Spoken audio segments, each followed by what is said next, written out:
7.3 day 1, we're going to look at rotations, a different type of transformation. We've been looking at reflection, so let's do a quick warm-up.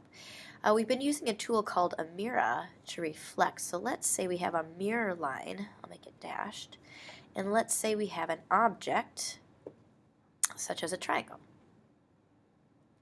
We know how to reflect this across the line. So if this is our mirror line, the reflection would look something like this, where this would be C prime, B prime, and A prime. But what if the object is cut in half by the mirror line? How would that reflect? Whoops, just want to erase this. Okay, well in this case, since the mirror line cuts it through part of the shape, I would reflect one part first. So let's say we have this part of the triangle. Let's reflect this first. Put dots right here on the line, and then this dot right here reflects to about right here. So if I connect that, there's that part of the triangle. Now let's take a look at the other part of the triangle. This part right here, again, I'm going to draw dots to what I'm reflecting. So again, reflections are the same distance from the mirror line. So if I sketch this, there are my two dots, and here's the reflection across the mirror line.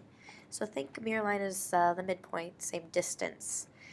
The reflection should be the same distance from the mirror line.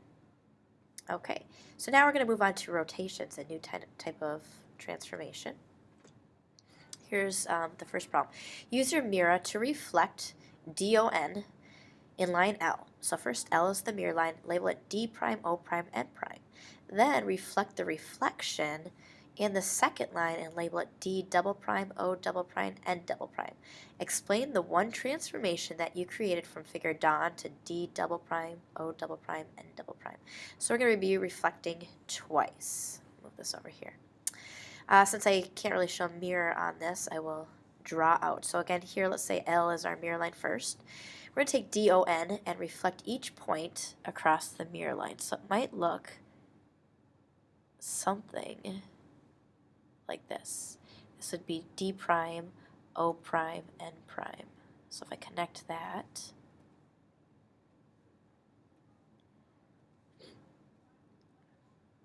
it would look something like, so there's the mirror image that we've been doing. But now we're going to take that and reflect it across line K right here. So I'll use a different color. And again, my drawings will be approximate. You'll be using your mirror in class. So it should look, let's see, okay. So my drawing isn't nearly as good because I can't really fit it down here.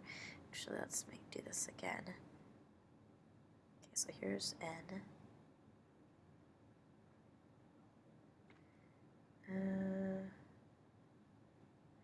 Then O will be somewhere down here. Alright, so again, mine was not able to really fit unless I move this whole thing. Okay, so this would be N double prime, O double prime, D double prime. Alright, so again in class when we do this you'll see it a little bit better, but we're asking, alright, we reflected it twice. What's another way we could say, instead of reflecting it twice, it's the same as doing what? And it's actually a rotation. So it's taking the original shape, and if you reflect it twice, it's the same as rotating the figure once. So let's fill this out. Reflections across two intersecting lines are also called a rotation.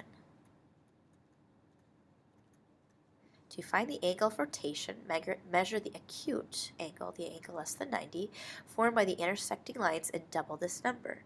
The angle for rotation for this problem will be double the acute angle. So in class, we will measure the acute angle. It would be this angle, not this angle. So this angle we measure, and we double it, and that would be the angle of rotation.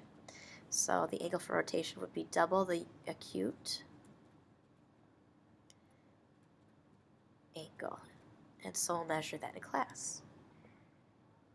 Okay, so now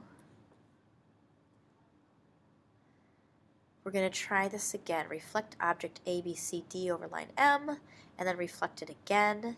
and then find the angle of rotation. So in class, we'll reflect this over here, and then reflect it down here. And again, I'll try drawing it. My drawing won't be that great, but I'll try. And then we'll talk about the angle. All right, so let's do our first reflection. Let's say A prime is here, B prime is here, D prime would be like here, C prime might be here, connect. Okay, and then we go to reflect it again. And mine will not fit, so in class you'll be doing this with the mirrors. You're going to reflect A prime, B prime, C prime, D prime across this line now, and it's going to reflect down here. And your end result will be a rotation from this shape all the way down here. Also in class, we're going to be measuring the acute angle, so you'll measure this angle, and if you double that, that will be your angle of rotation. Okay, now there are some shortcuts like there were for reflections, so we'll do 3 shortcuts for rotations. Alright, so they are rotations of 90, 180, and 270 counterclockwise. Here's what they look like. And again, mine won't fit very well, so I make it super small. So let's try this. Okay, so here are the rules. So, our pre-image, we're going to measure what these coordinates are right here. A is 1, 2. So 1, 2. Oh, let me make my line skinnier.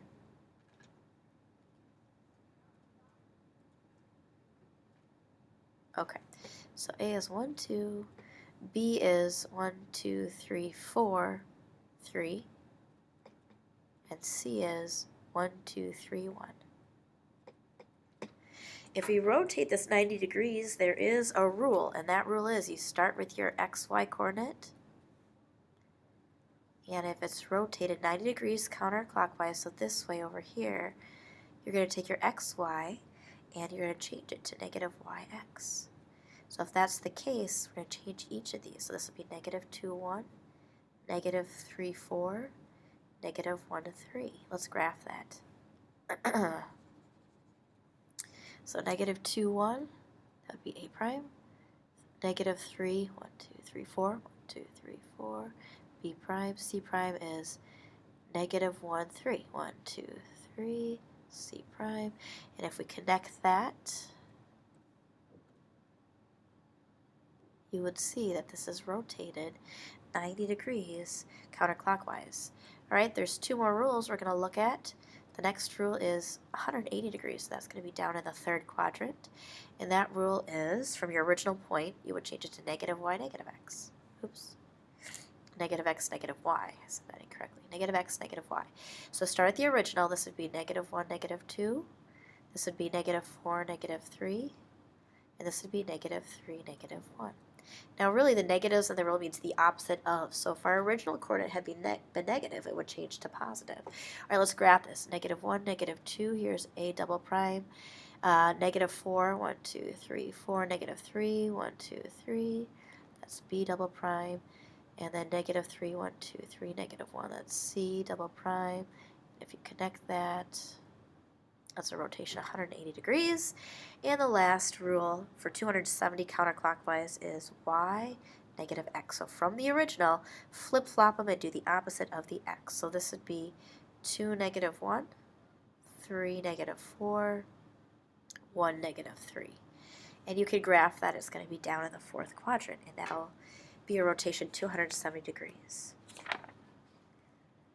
So your assignment will be to practice these rules. So either if they're rotated 90, 180, or 270 counterclockwise, you can use the shortcuts. If we have 2 intersecting lines, then the angle of rotation will be double the acute angle.